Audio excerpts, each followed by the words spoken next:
खबरों में आगे बढ़ते हैं। मेरठ में जगत गुरु राम भद्राचार्य का मुतनज़ा बयान सामने आया, जिसमें उन्होंने वेस्टर्न उत्तर प्रदेश को मिनी पाकिस्तान जैसा बता दिया है। राम भद्राचार्य का ये वेस्ट उत्तर प्रदेश मिनी पाकिस्तान जैसा लगता है। उनका ये कहना रहा, मुल्क में हिंदू परेशानी में है, हिंदुओं को इंसाफ नहीं मिल पा रहा है। मेरठ के विक्टोरिया पार्क में मुनाकिद राम कथा से पहले जगत गुरु राम भद्राचार्य के इस बयान से तनाज़ा खड़ा हो चुका है। राम भद्राचार्य ने पश्चिमी उत्तर प्रदेश को मिनी पाकिस्तान करार दिया है और कहा कि हर घर में हिंदू धर्म की पाठशाला खोलने की भी अपील की है लोगों से।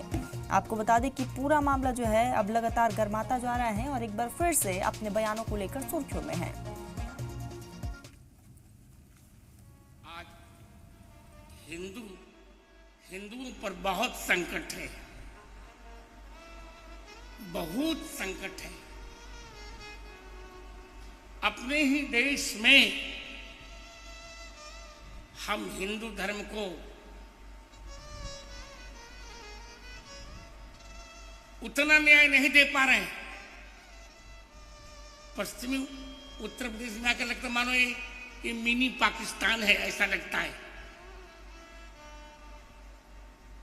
तो अब हमें मुखर होना है, हम ऐसा नहीं होने देंगे, जो कुछ हो जाए।